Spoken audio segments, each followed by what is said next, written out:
Hello, it's Jack Tutor here of Attention Magazine. Welcome to Crucial Listening, the podcast where I speak with experimental musicians and sound artists about 3 albums that are important to them. My guest this time is Jayne Jones, an artist and improviser who is particularly distinctive, I think, for her relationship with listening, which is a very visceral relationship, I think, based on both seeing her live and also hearing her in discussion and speaking to her for this podcast. She talks a lot about both intense listening, but listening as a very physical act, about the presence of body within the act of listening, which is something that, as we discuss, can sometimes be lost in electroacoustic and acousmatic experiences. It was really fascinating hearing Kelly talking about that.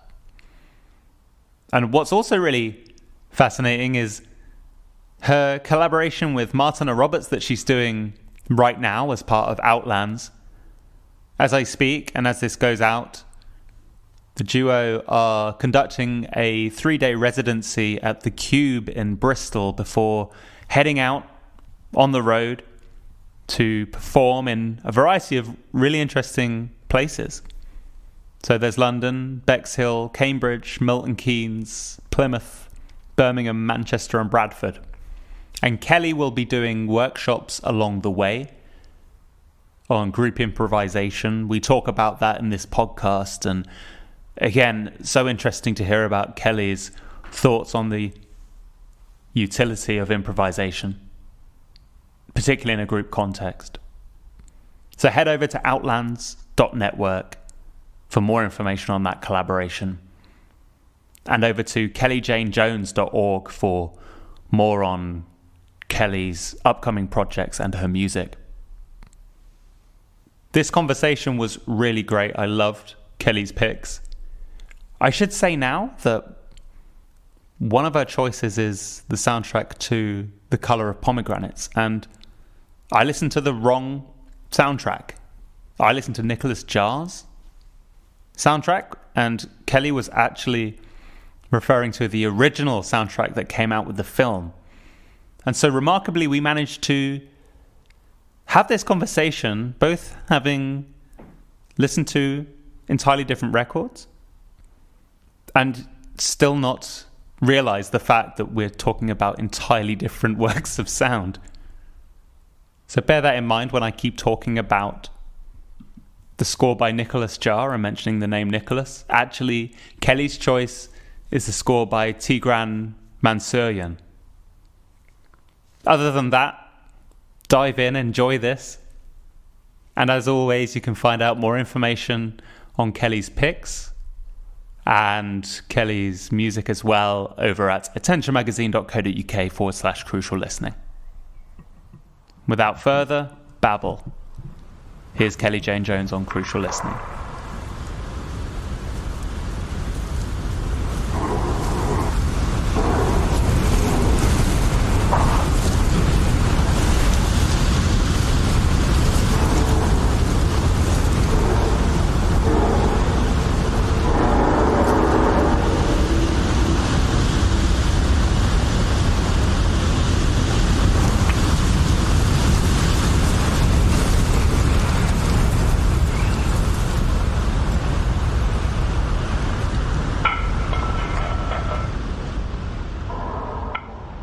Hello, Kelly. Welcome to Crucial Listening.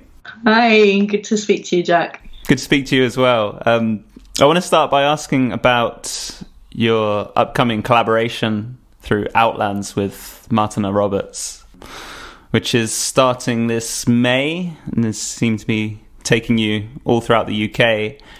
Is it starting at the Bristol Cube, I believe? Is that right? Yeah, we're gonna have a little 3-day residency to start off the tour, just to give us a really nice focused time together. It sounded like I've spoken to Martina already from her side. Oh, cool. Yeah, sorry, I should have said. Sounds like that she's keeping from her side expectations open as to what's going to take place during that 3-day residency. I mean, is that the case from your side as well? Yeah, I think you can't really, I don't know, force things until you're in, well, maybe you can't force things at all, but I think especially there's no point imposing these kind of ideas or structures before we actually get in the room together and just like check out the chemistry. And what are your thoughts on your experiences with Martina's work so far? I mean, I know you've both shared festival bills before, and you've been in each other's company before. What draws you to Martina's work? I mean, initially I came into contact with her recordings, the Coin chapter sort of series, and was just incredibly moved by her music, like really just completely moved by it. So I didn't really know what to expect from her performances, because I think those things sometimes can really translate differently. And I just found her performance, the first time I saw her was in Manchester in May last year, and it just didn't disappoint in any way. It was really kind of had a rawness to it, but this incredible musical outlet for, I don't know, just emotion and reflection. And I was, really enjoyed the setup that she had. She's actually got the same sampler as me, the 808, the Roland 808. Ah, cool. No, sorry, 404. I'm thinking of 808. There was some synergies already with her setup, which was interesting. And her performance at Supernormal, where I don't know if you saw that one, she was she did 2 sets, but one where she did solo saxophone and was just telling these incredible little stories in between, like really kind of these amazing reflections about her experience of playing, the experience of her being on stage, and that self-consciousness of being on stage, which I just thought was so brave as well. Because I kind of, through the way of moving around the stage, I kind of maybe some of that self-consciousness comes across, but I think she actually vocalized what that can feel like, which I thought was incredibly powerful and brave. And the other performance, was that based on the third in the Coin series? I know she's been playing that material. Yeah, exactly. So she's reading the fragments that she's kind of put together and reads from her book, and using sort of field recordings, synthesizer, saxophone and vocals was the other set. So that kind of had similarities to the set that I saw in Manchester last year.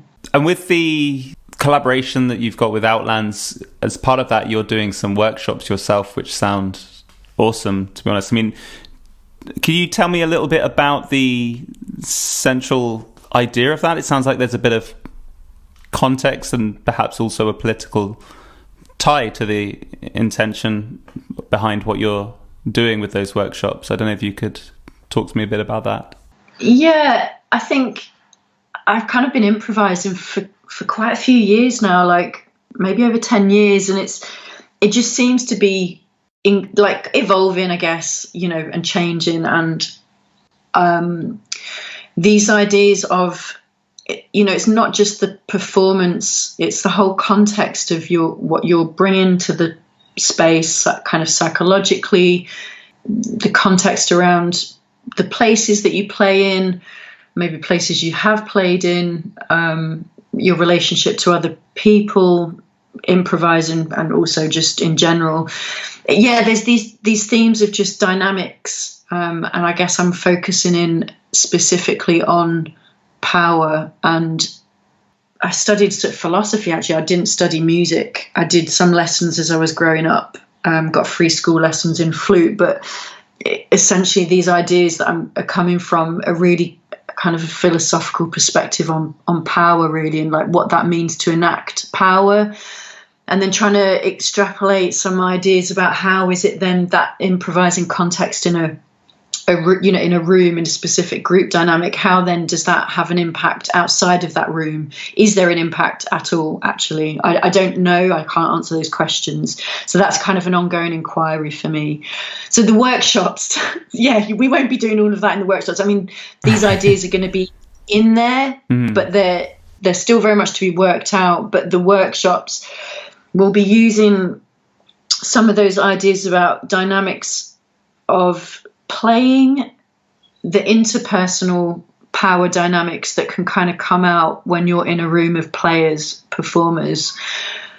But then to try and focus inwards, we'll be doing some ideas based on Pauline Oliveros' sort of listening, because I think that's really key about how we relate to each other, how we listen to each other, and trying to bring back some kind of reflection on the present moment to then be able to have some tools to go into then talking and thinking about power. I'll be referencing some ideas around John Zorn's like game pieces that he did, but I find his pieces are incredibly fun and possibly kind of embrace the aggressiveness of power dynamics, whereas I'm going to try to tease out some more, I guess, softer power ideas about like cooperation, negotiation, towards like a collective goal. It's interesting. I hope that makes sense. Yeah, that sounds wonderful. I mean, it's really interesting. I think you mentioned that there's more of a philosophical underpinning than a musical one. I mean, it's when I saw that you were doing workshops relating to the idea of free improvisation, I was like, gosh, I mean, how does someone relay their ideas within something that has such a liberal means of manifesting itself, I guess? But do you think having that philosophical foundation rather than necessarily a musical one is crucial to how, being able to actually communicate and relay ideas around, how we can contemplate improvisation and free improvisation? I don't know. I mean, I think people do it all the time, but maybe they just don't really think about it, or they will think about it, and they'll probably articulate it in their own way. I mean, it just so happens that that's my background, but I think it does give me this kind of different perspective because I didn't go through this rigid music school background. I think that gives me that's given me a lot of freedom in the way that I approach music, but also sound. And I don't even know if you can just pigeonhole it. I wouldn't just say that it is music. I don't quite know what it is. I think it's a collection of experiences that I'm trying to tease out in some way. I don't really feel like I belong to the music tradition, really. That's interesting. Is there like I don't know, particular aspects of the music tradition that maybe feel like they don't accommodate aspects of your practice? I would say so. I mean, this is really in terms of music education. I know composers over the years have really challenged what that definition is of, but I feel the experience of music education that I had growing up was just not enjoyable at all. And, it meant that I stopped doing music, really. I mean, I had like free school lessons. It wasn't, I didn't go off to any like posh school or anything, but even those teachers that were doing it, they didn't have a love for the subject. They couldn't relay anything about musicality or enjoyment or being in the present moment. It was really about this, perfect articulation of something written on a page. So that, maybe if I'd had a different, I don't know, maybe some people go to some great music schools and they have a great experience. So this is very much based on my own experience of music education. Yeah. It's something very much on the forefront of my mind today. Yesterday I rewatched that film Whiplash, where it feels like it very much speaks to that one aspect of learning music is, it's almost like music doesn't even need to be there. It's learning a skill to the point at which you're good at it. And it just so happens that you're making sound while you're doing that. But yeah. Well, great. I mean, I really hope the workshops go well. I mean, is there I don't know to what extent you've got this mapped out or whether it's more fluid than this, but is there something, say, that the workshops will culminate in, or like a performance at the end or something, or how will the workshops conclude? They're quite different, diverse groups in each venue, but one of my hopes is that some outcomes of the project will be that we have some kind of platform. It could be really quite simple, but a way of connecting up some of the performers or people who have been in the workshops to maybe, kind of foster future collaborations. I think even if like one person decides to carry on something, or if a couple of people decide to get together to try something out, that would be a success for me. Fantastic. Well, I hope it is a success, and the whole collaboration, I think, sounds really exciting. Like, there seems to be a real buzz about it as well. I mean, I certainly feel that too. So I'm really looking forward to seeing how that manifests for you both. Yeah, I'm really looking forward to it.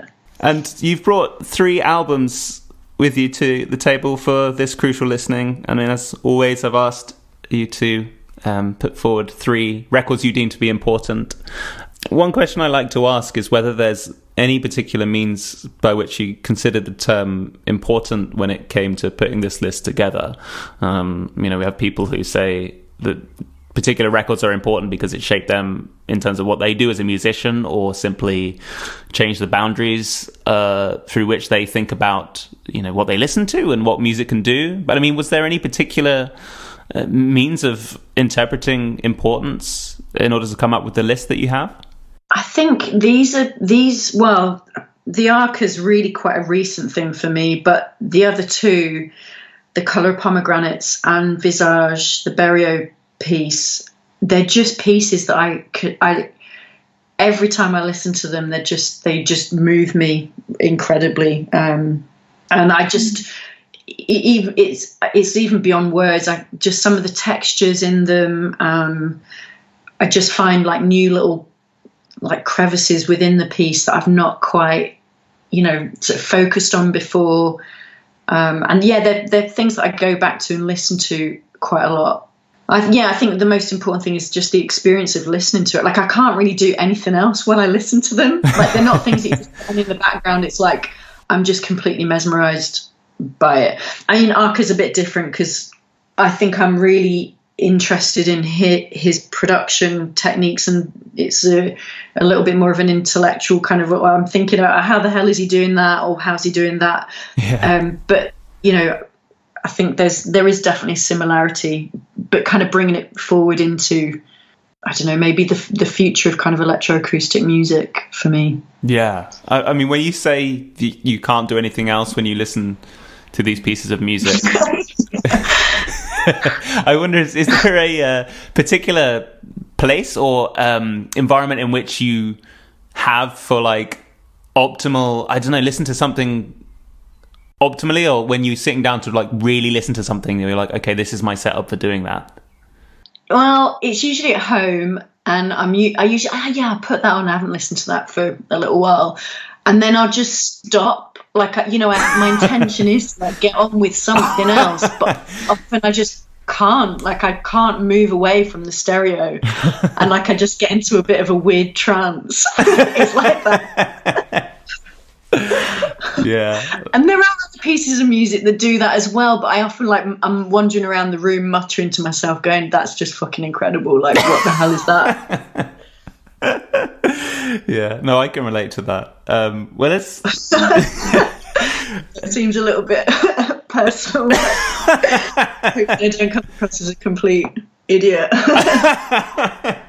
No, I think there's a lot of people that would be like, oh shit, that's me too. Probably quite relieved that someone else is saying it, well, let's get stuck in. I mean, if you'd like to pick the first record to talk about, and maybe tell me a little bit about why it's important as well. So the first one is The Colour of Pomegranates, which is the soundtrack. Well, it's a film, but obviously I've given it as the soundtrack. But I don't think you can actually get the soundtrack from anywhere.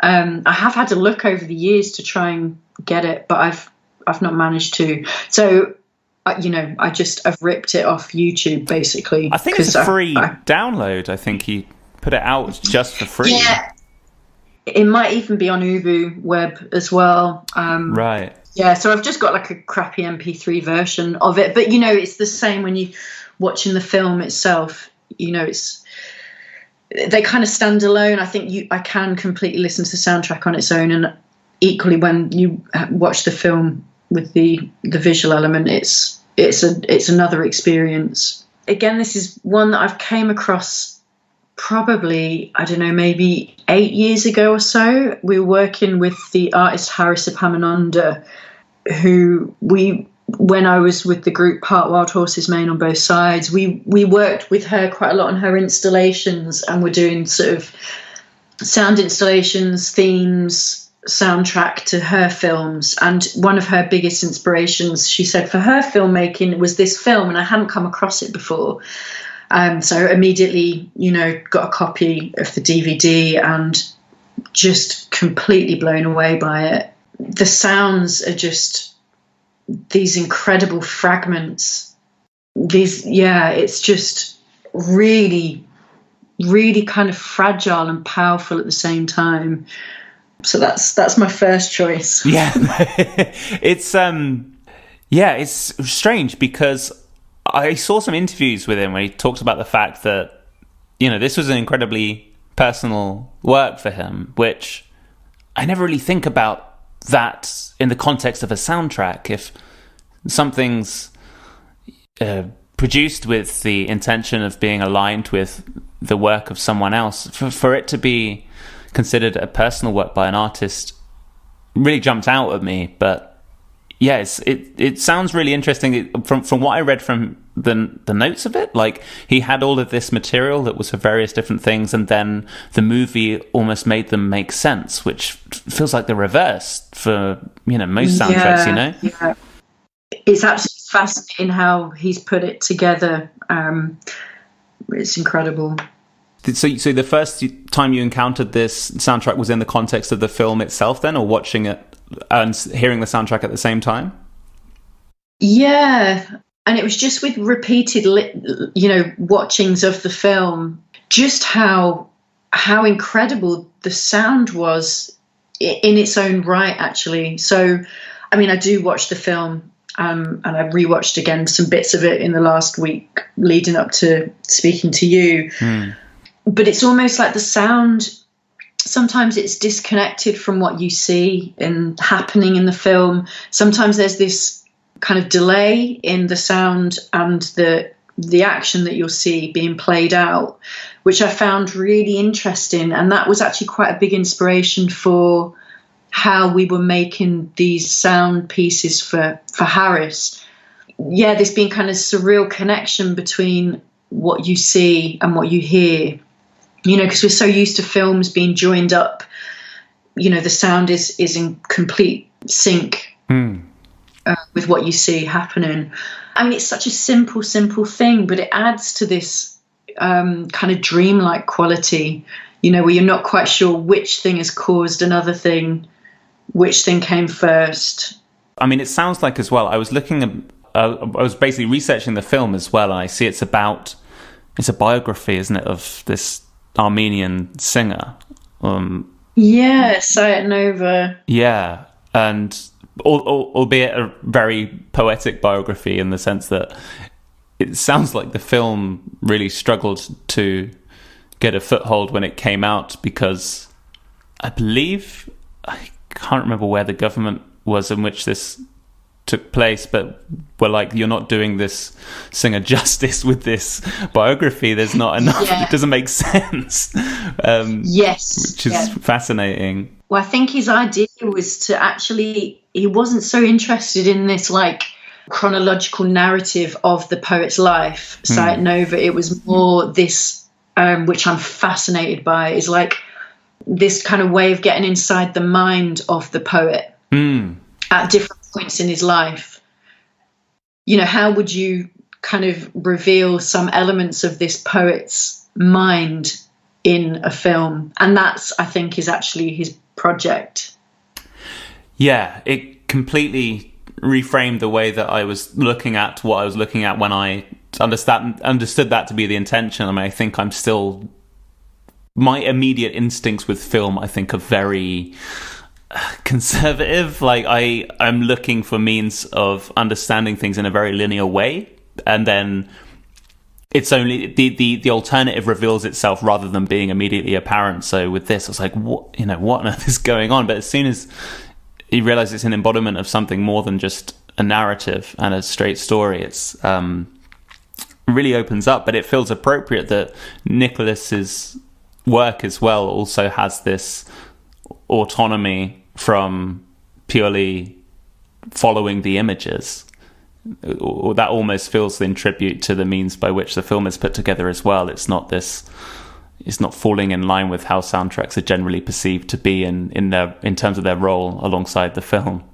Yeah, exactly. And I feel like it's you're more kind of being carried away with these fragmentary moments that, sort of mentioned, like dreamlike, but also the symbolism, I think, within the film is really strong. I mean, I don't understand all of it, but just like this recurrence of the pomegranate and this recurrence of themes like water, washing, bathing, these books, the use of movement and wind, the rhythm and pace of it. It's almost like you're just taking part in this, or you're kind of witness to, well, it's not the poet's mind, but Parajanov's interpretation of the poet's mind. You're just with him in this experience. I feel like that would translate well into just Harris did this film installation with 4 screens, which we did a soundtrack to, which was just looping, but they would all loop endlessly. So you'd see different fragments from the films and different parts of the soundtrack at different points. So you never really got the same experience twice. Right. And it's not quite the same thing with this film, but I almost feel like it would translate well into that. Like you could almost see it on like 4 different screens and have these fragments of sound kind of coming in and out, and it would still give the same experience. Yeah. That must be interesting for you, in fact, to have done that project. I mean, what was it like seeing the images constantly renewing, I guess, their relationship with the sound and finding different points of intersection? It's just really kind of magical, and I think you can't exhaust. I think, the way that we made the sounds for these images, you can't exhaust them. I don't know. I just felt that there was such a chemistry there with how specifically we worked with Harris. It just came together so well. And I really am interested in that idea of you kind of set within the certain parameters of these images and sounds, which renew, but you still have a connection or a feeling that kind of does kind of create a piece of string throughout. And I think that idea just conceptually of never really exhausting the possibilities of combinations is something that I'm still really interested in. So constructing something that is like a principle that then you can put different inputs into, you mean? I guess how you make a choice about these different sounds to go with images that still somehow make a connection. So it doesn't actually matter which sound you're hearing, you still, I mean, maybe that's more just from the artist's point of view, like when you're making something, how then there is still a link between the two. And I feel like Parajanov does that really well in the film, where there's this kind of disconnect, but somehow they're just really intimately connected somehow. I mean, maybe that's more my experience of those collections of sounds and images. Is there a particular or any particular images or sequences when you think back to it now that particularly protrude in your mind in terms of a particular combination of visual and a set of sounds during any point of the film? One of my favorite, there's a few, they're all so magical, but the books, when they're kind of laid out to dry, they've been somehow like completely soaked, and then there's this scene where they're sort of squished down with a stone, I think, and then you just see all the water kind of coming out, and there's this, you do have the sound of the water kind of being squished out, but it's somehow more surreal than that. And then it goes on to this sequence of the books kind of being laid out to dry by this, I think it's the young poet as a boy. The pages of the books are kind of being like flapped open by the wind. And yeah, it's really kind of simple somehow, but yeah, just really poetic. And then the text, I mean, it's in Armenian, but there is a translation, and it's something about the power of books, and that how we rely on these books for our sources of information. And yeah, it's just a really beautiful passage.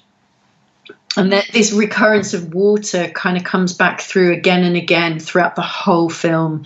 So you hear water sounds, but in so many different ways. So it kind of being squished out of the books.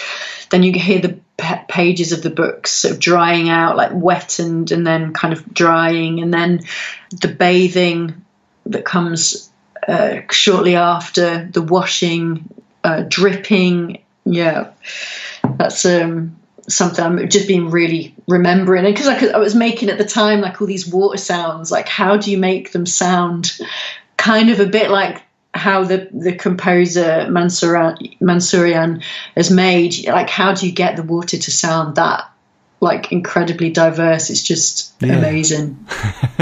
There's the scene as well, the one that juts out in my mind, where they got like a ton of rugs. I don't know if they're being washed or what. Yeah, and they're washing them. That's another theme with the water and like this idea of washing. Yeah. There's something really satisfying about looking at that as well. Just the water drenching into the fabric. It's such a lovely shot. Yeah, and then there's the scene with the materials that when they're dyeing the cloth, and there are all these different bright colours, and you've got this really wet cloth, and you can really hear the sound of it, and then it kind of drops down into a kind of some kind of not a bowl, but it kind of dropped onto something, and you hear this really kind of like wet, squidgy sound. It sounds really it doesn't sound very inspirational the way I'm saying it, but there's something about the way that he's, I mean, again, which I think is really important in terms of electroacoustic music, electroacoustic composition techniques. Yeah, because I think the composer was mostly making classical music. Like, I've not really checked out that much of what he's done, but it's really, it's kind of for cello, it's piano pieces, orchestral pieces, but his soundtrack to this film is it seems quite apart from everything else he's done.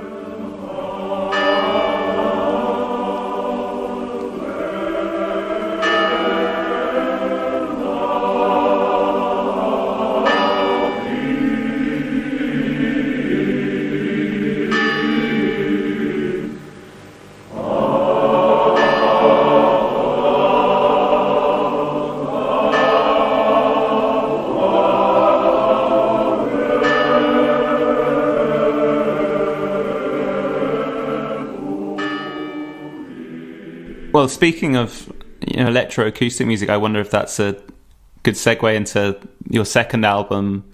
Would you like to tell me what it is, and then also a little bit about why it's important as well? The next one I chose was Visage by Luciano Berio.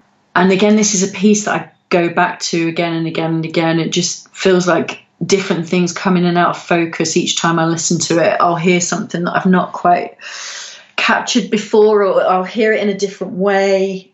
And just Kathy Berberian's vocals are just really sublime, powerful, kind of conducting all these different emotions, like the spectrum of emotions and experiences, which I've not really heard all together in one piece, where it's, because I think that thing could get quite tiring actually to listen to, but somehow for me this piece is really an absolute pleasure to listen to.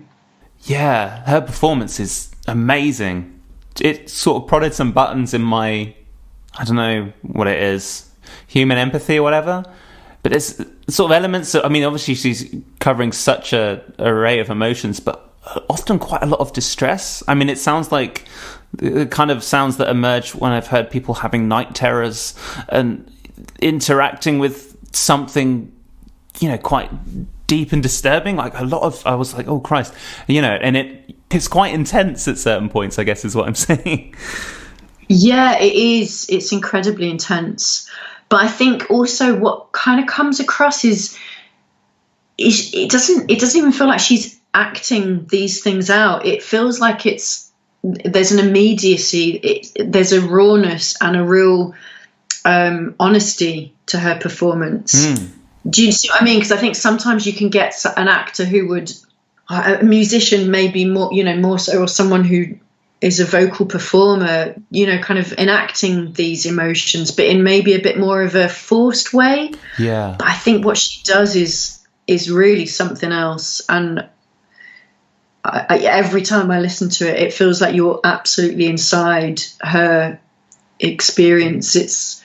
Which is maybe why it doesn't become annoying, because I think actually that could actually be really annoying. And maybe it is for a lot of people, you know, but because it's so intense, you know, maybe you could only listen to fragments of it and then you would be, you know, a bit kind of overwhelmed.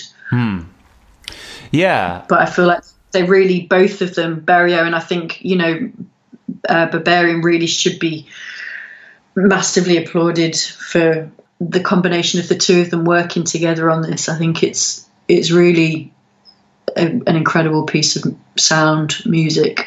Yeah, I totally agree in that it could really, in a different context, be really fatiguing. I wonder if it's because there's a lot of ambiguity, I think, as well. It doesn't feel like she's been given instructions to elicit a particular emotion or something.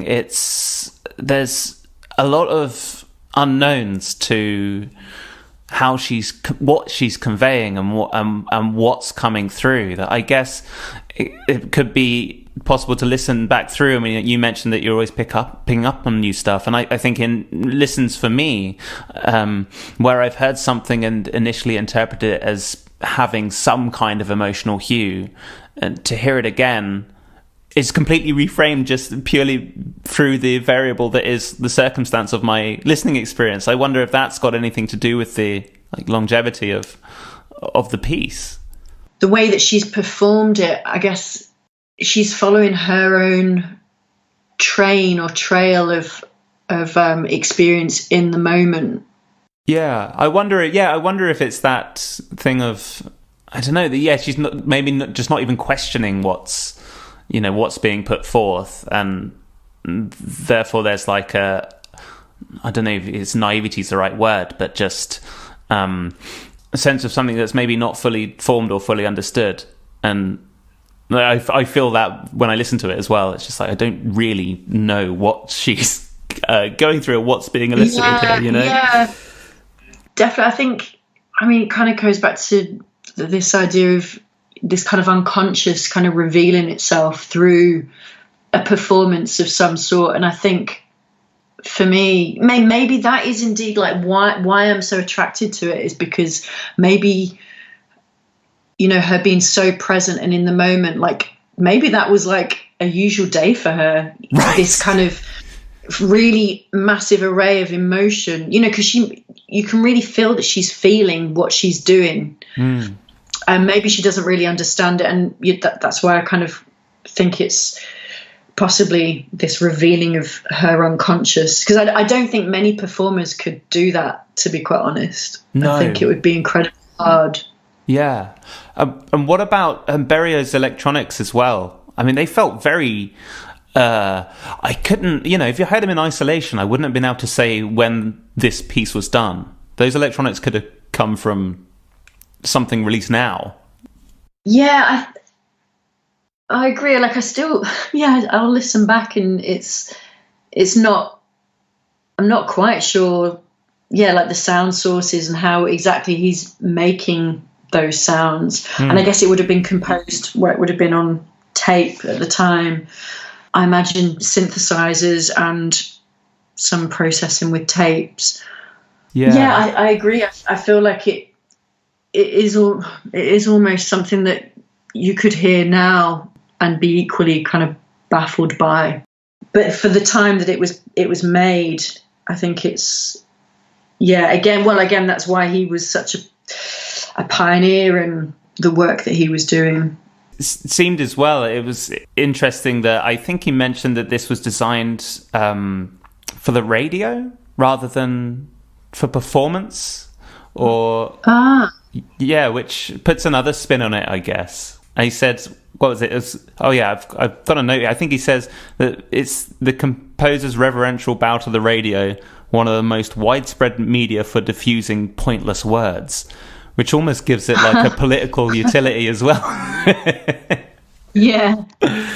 Yeah. How did you first hear this? Do you remember where you first came across it? Oh gosh, I think because I'm just at the end of a master's in electroacoustic composition, and when I was just looking into, I guess, researching just different things that I feel impact or influence rather my ways of making music, and I was kind of starting to work with text scores and voice and vocals in different ways and different ways of delivering things. I just came across this specific piece. Because I was reading about like the GRM, and I think he was director, I think, in the early 80s, was it? Or was it Erkan, I think. So he's been incredibly recognized for his work in electroacoustic music. And I really am interested in the juxtaposition of not just electroacoustic music, like acousmatic music just in itself, but how then you can incorporate these sounds with performance and performers.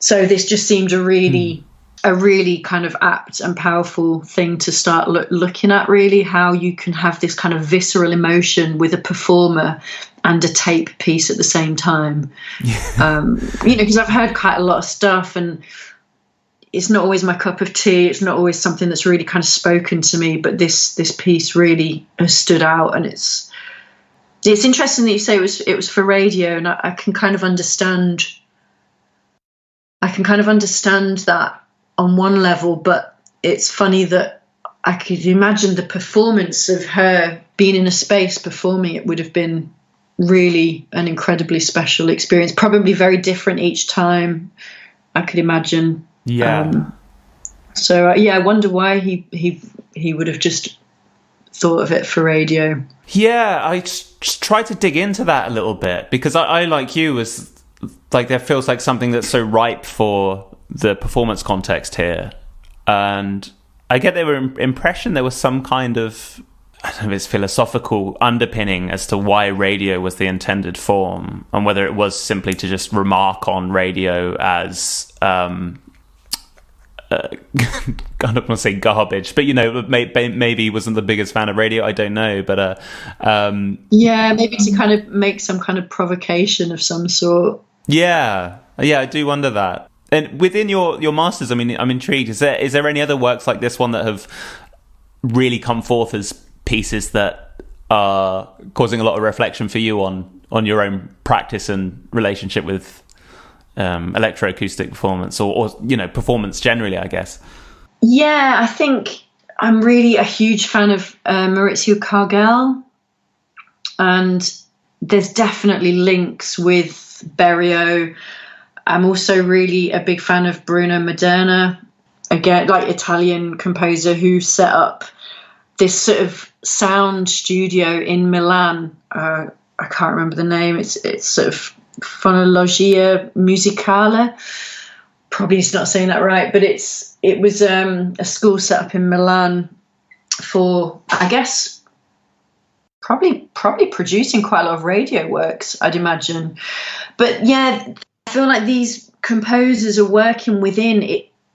It's not quite like the GRM. They're kind of working within an electroacoustic context, but that seeps out into theatre. It seeps out into performance, and it feels very important that there's people present in the music. Whereas I think with GRM is a very different kind of history from the stuff that I've come across, you know, where it's very much about an acousmatic experience. And I mean, I'm a complete fan of Parmigiani and the kind of Luke Ferrari, the pieces that have come out of GRM, but it's increasingly seems to have become very focused on this pure listening experience, which I can appreciate and I can be incredibly moved by, especially Parmigiani. But I think something that Berio and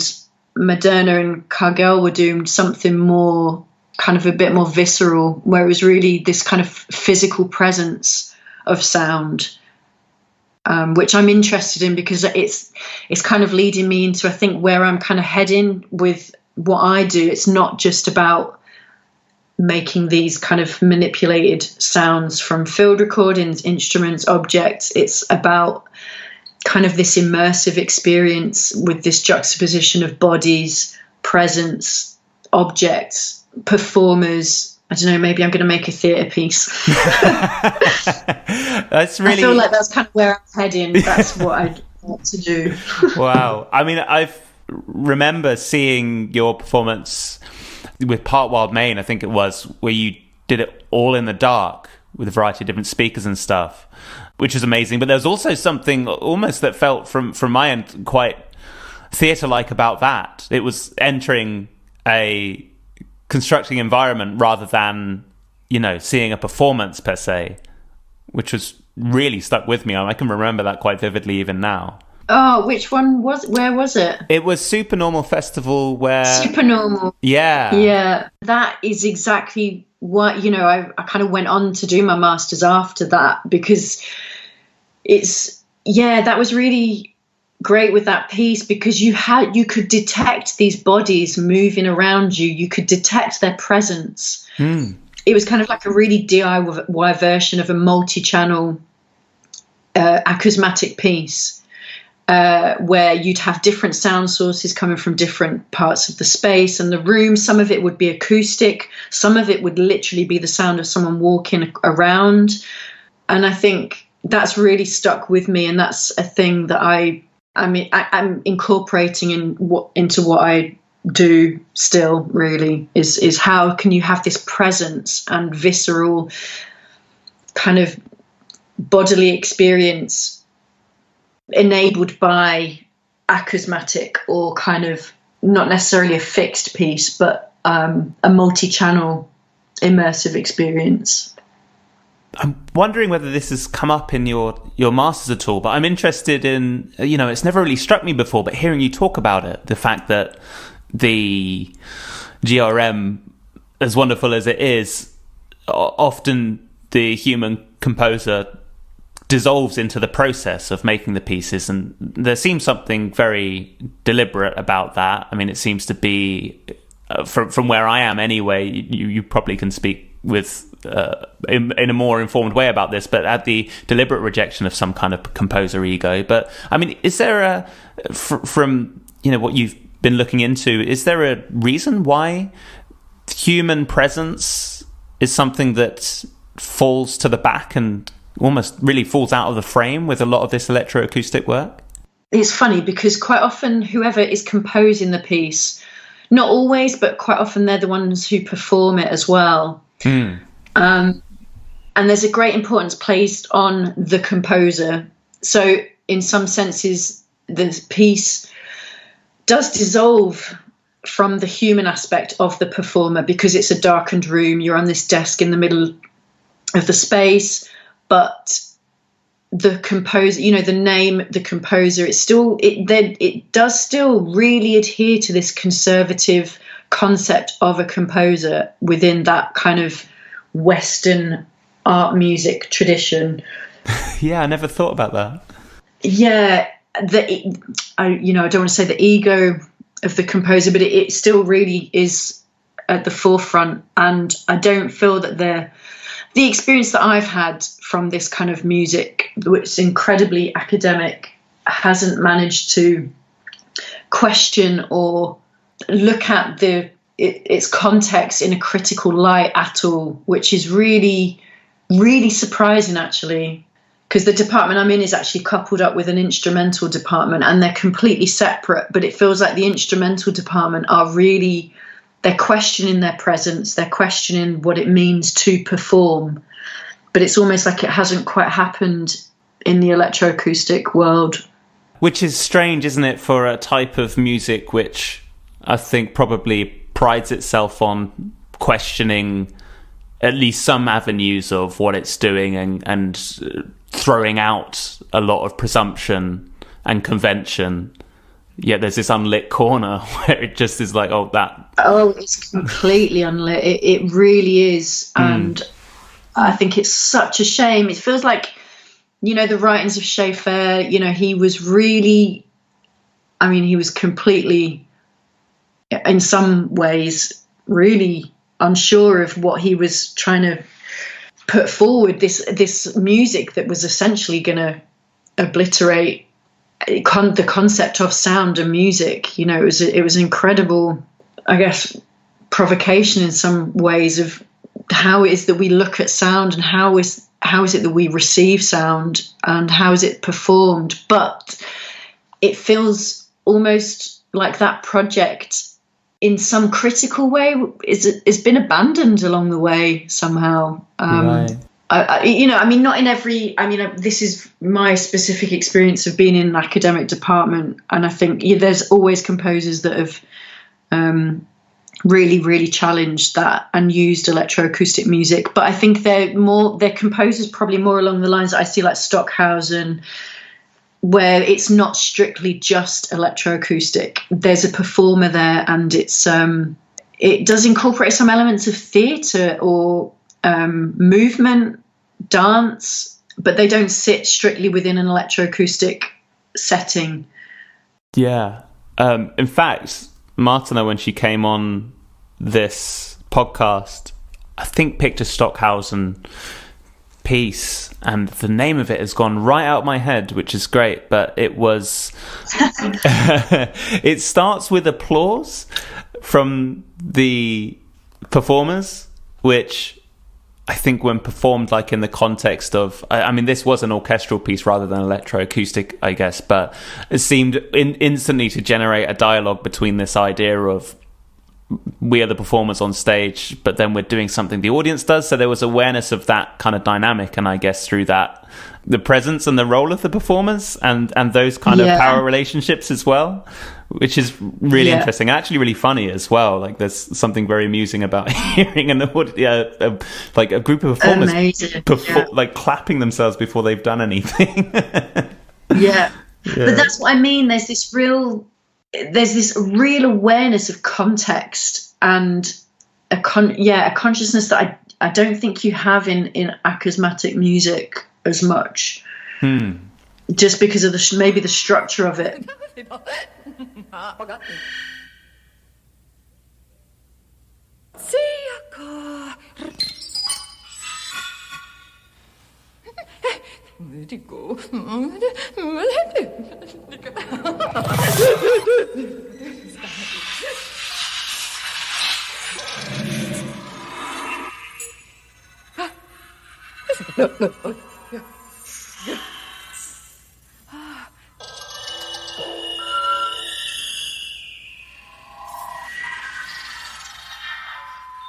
Let's talk about your third album here, Kelly. If you could give me the name of it, and then also a little bit about why it's important to you as well. Yeah, the last thing that I've chosen is Arca, who I've only kind of come to know about in the last 6 months, really. And the title of the record is just self-titled Arca. I think it's among, it's his third release. And I've chosen it because I'm really fascinated about how electroacoustic techniques and production techniques are being used now in kind of more popular culture, kind of coming out of that academic setting.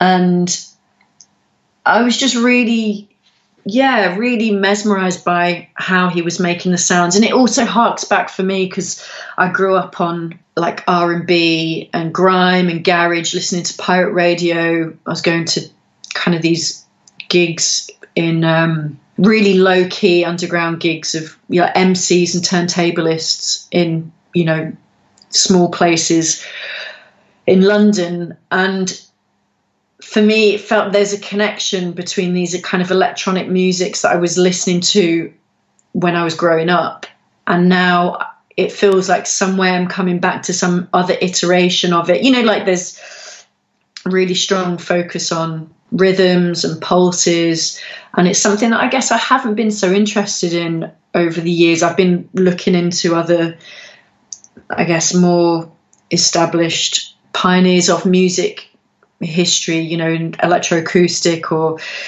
classical music, avant-garde music, and improvised musics and so on. But this felt like a real kind of excitement, how these newer generations are coming up and using these techniques that have now become accessible. You can make this music for not, you can do it in a home studio setup.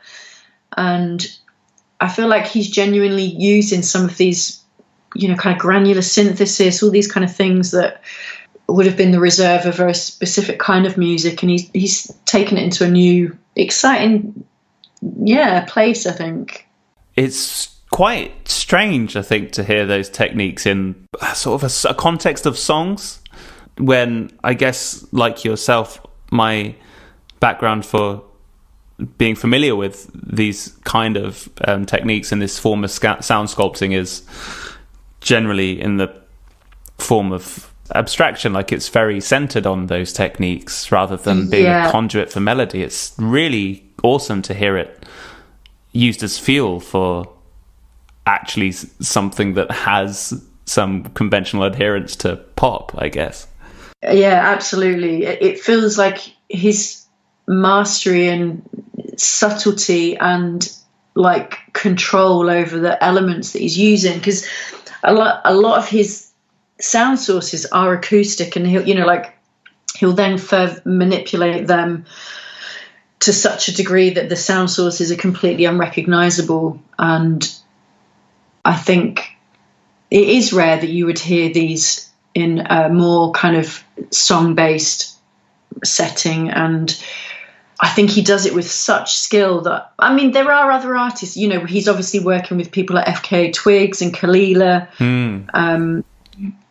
I think Kanye West as well has worked with him. So it feels like, I mean, maybe there's other people, but I don't know of them. I've only come to Arco, I think, through somehow talking with a good friend, Andy Brown, who's working for the Annex label that's based here in Manchester. And she was just talking about different things that are kind of who Annex are organising tours for. And it just came up in a conversation. I was like, let's have a listen. I was just like, that's crazy. The things, the sound sources and manipulations that he's doing are really, it's really fresh and exciting, and I feel it should be taught on our course, really. Right. Yeah, that's interesting. I wonder how long it will take for it to be inducted into the chronology of that kind of thing from an academic context. Yeah, probably for not some time. I'd imagine, or maybe it would be, but maybe it would be more, I guess, I don't know, departments that are less academic. I don't know. Maybe a mixture of art context.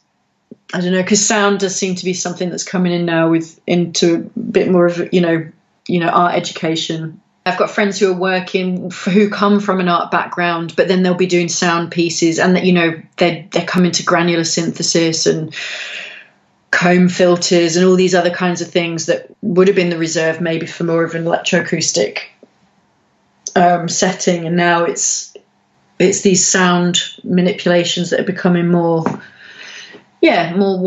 widely accessible because of the cost of technology going down, and this stuff being more widely, you can find anything out online that you need to make a sound how you want it to sound. There's so many blogs on that kind of thing. Yeah, so I've kind of geeked out on quite a few blogs on Arca and how he's doing what he's doing, which is really interesting. Oh, that's cool. How much detail does he go into in terms of, like, does he talk about how he crafts, like, specific sounds and equipment and using equipment and stuff?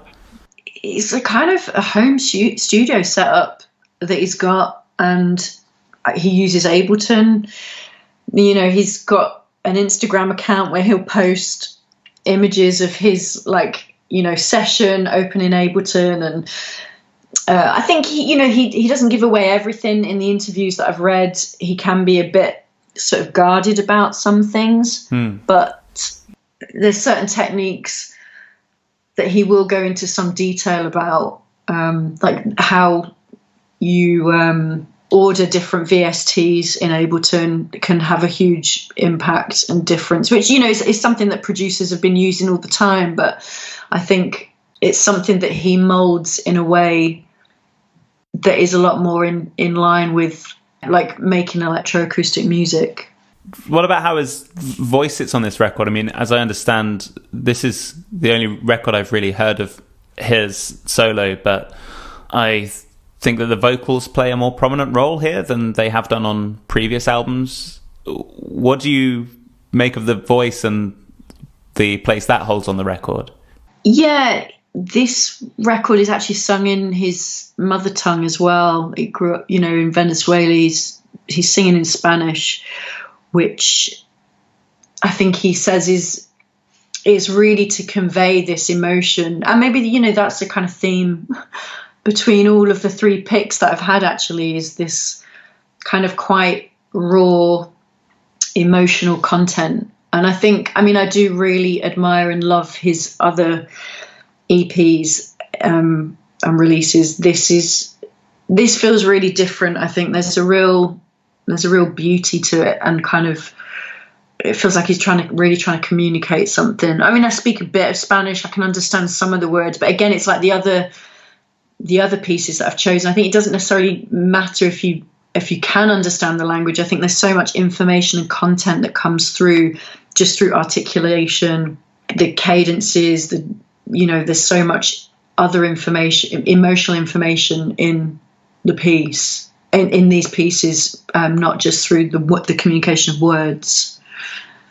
Yeah. I mean, for me, I don't speak any Spanish whatsoever, but it's very apparent that there's something coming through. I mean, I understand as well that he was crying as he was recording some of those vocal takes, many of which were first takes.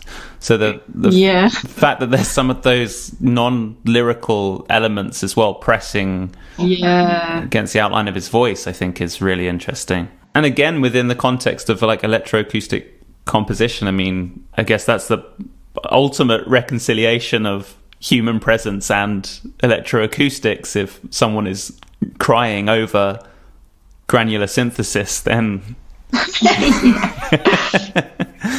are you familiar at all with his work with Björk? I mean, is that something that you've listened to much of? Not really. I really admire her, but I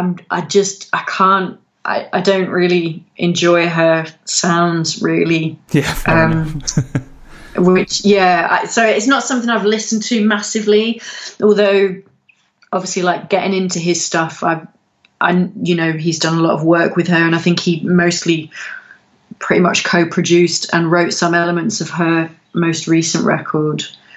Yeah, I think he's become increasingly involved. Apparently it was her that made him want to sing again, I think. She was like, oh, go on. Or kind of just teased it out of him and made him reconsider bringing the voice back into his work, which is interesting. Yeah, it is really interesting. Yeah.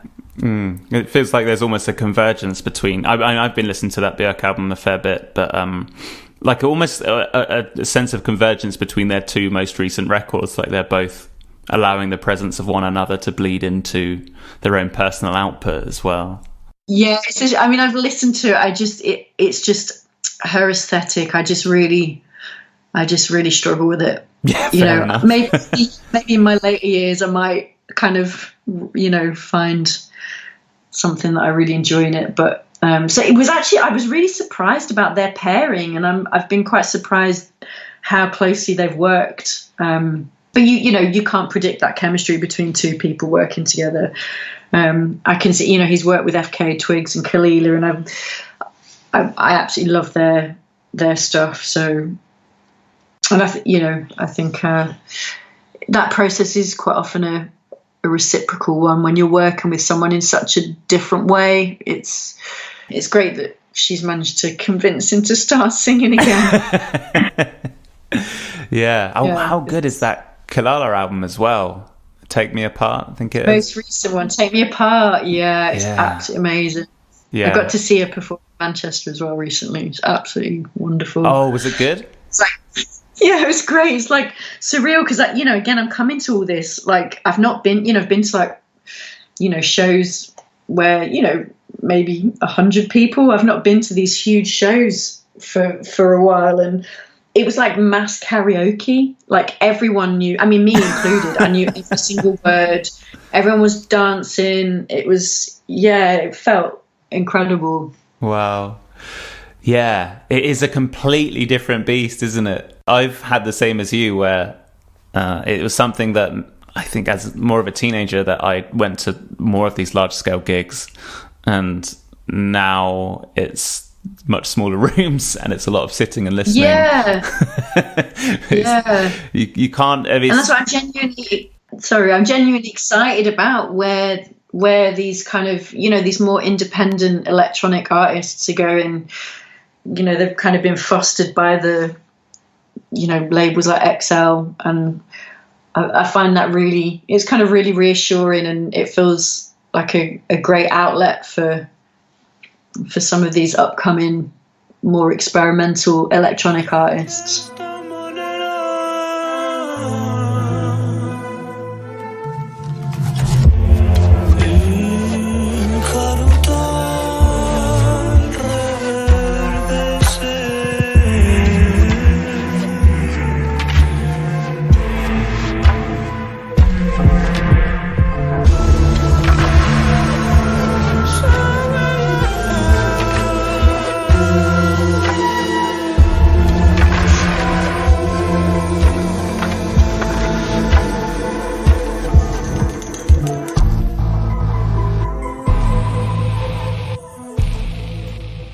This has been great, Kelly. Thank you so much for coming on and talking about these records. And in fact, Arc has been one on my radar in particular for quite some time, but I've never sat down with that record up until this point. So thank you for giving me the nudge necessary to just get on and listen to it.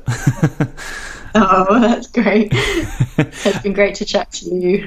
And if people want to check out your own, see what you're up to and keep up to date with what you're doing, is there a best place for them to be headed on the internet? Yeah, my website, kellyjanejones.org, or Facebook. I've got a page on there as well. Great. Well, thank you so much. And to everyone listening, I'll see you next time.